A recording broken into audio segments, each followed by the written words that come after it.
Hi there and welcome to my GCSE English Language Paper 1 walkthrough. These are for the new exams which are due to take place for the first time in summer 2017. So we're going to look at, in this video, looking at Paper 1, which is the Explorations in Creative Reading and Writing paper. First thing to note is you've got an hour and 45 minutes to do the entire paper. Now, this, as you will probably be aware, Paper 1 will deal with an extract of fiction. Now, this could be anything from the 19th, 20th or 21st century. So you've got a wide breadth there, haven't you, of text that this could be. But whatever text you are given, you will get the same style questions. And so what I wanted to do in this video session is just have a really brief overview of what's involved with each question. But starting off, as soon as you get into your exam, chances are you will have something on your table that has got your name and your candidate number, if that's applicable. And what you should do, obviously, is not start writing in your paper, but you should use that time wisely, maybe to write down some key terms. So as soon as you get in the exam hall, I might be thinking about question 2, which I know is the language question. And so I might start using my time to write down a couple of the terms that I know I may end up having to use when I get into the exam, when I get to writing up that question. Other things you may want to do are write down some of the timings. So we know we've got an hour and 45 minutes. And your teachers will have told you different sort of systems maybe for each question, but you should be looking to spend an hour and a quarter on section A and 45 minutes on section B. So maybe you also want to just make a note of some of your timings as you go through. So let's have question 5. You're going to do 45 minutes. You're going to do about 5 minutes for question 1, and then you're going to do somewhere between 10 and 12ish, and then somewhere in the region of about 20 minutes to probably 25 minutes. Plus then you've also got reading time. So use your time before you actually start wisely, whether that's writing down some key terms or writing down your timings. And then what do we do? First things first. Well, you have got some reading time, but that doesn't mean that you need to purely use that time just to read your extract. What I would in fact advise you to start by doing is to read your questions one by one and work out what things you're going to be asked to look for. So this one will always have a fairly small extract, and it will ask you to list 4 things. Question 4 is I'm just going to call it the list 4 things question. And it will always be about a very precise section of the text. Really important that you highlight that or underline it, because if you end up giving information that is not within these lines, they will penalise you and they won't be able to give you a mark for it. Now, what I would be telling all my students is that these should be really brief answers. Yeah, this question is not designed for you to carry on filling the page.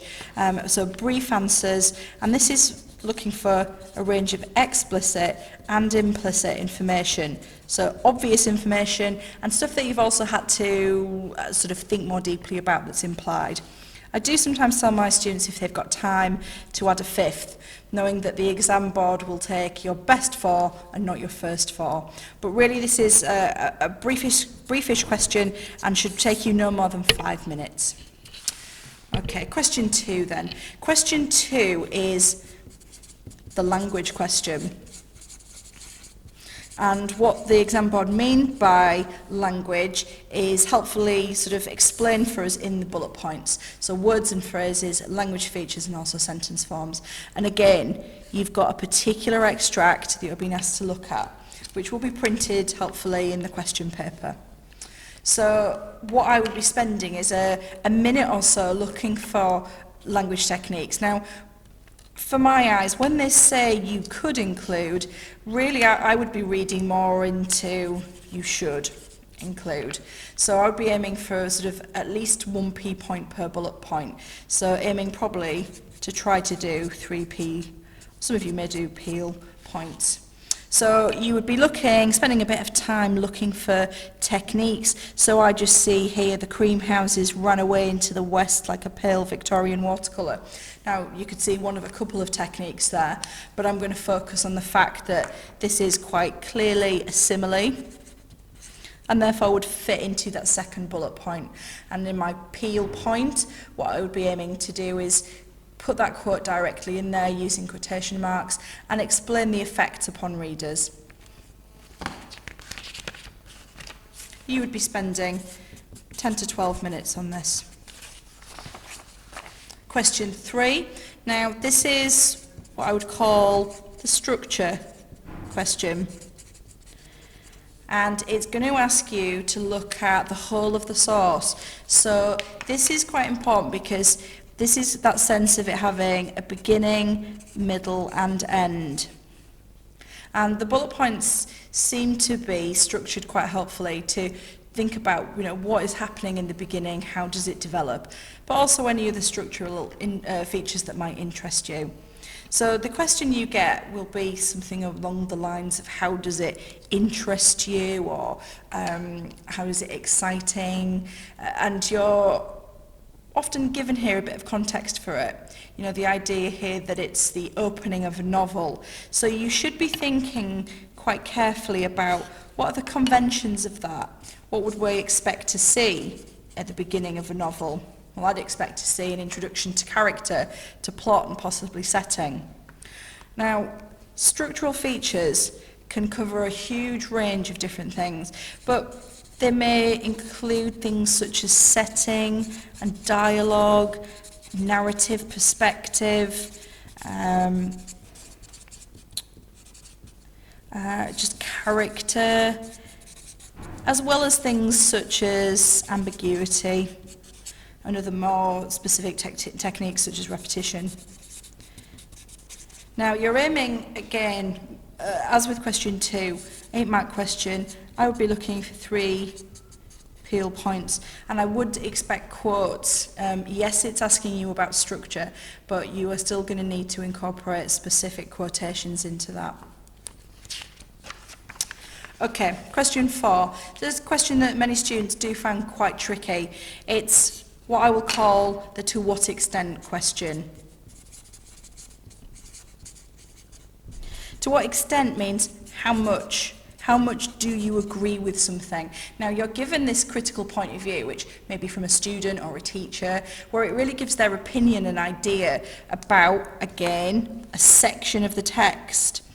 And really you're sort of saying, how much do you agree? How much do you disagree with that? And again, you've got these bullet points. And I would, really strongly advise you to try and structure your ideas around what these bullet points are asking you to do. Now, evaluation, making judgments, is really key.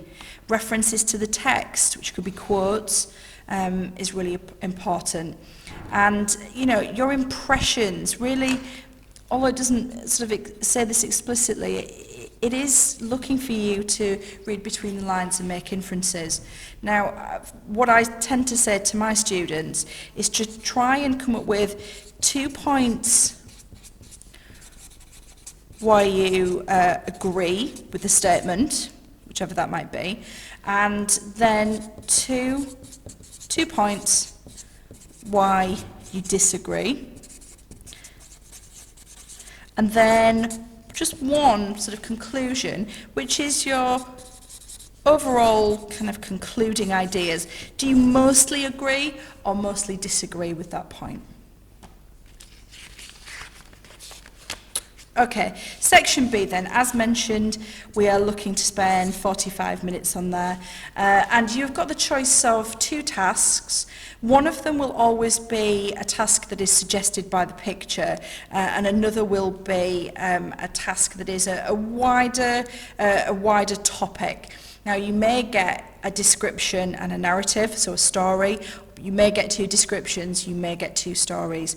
Key things for this are to focus on lots of marks available for technical accuracy, spelling, punctuation and grammar, but lots of marks also available for your ideas.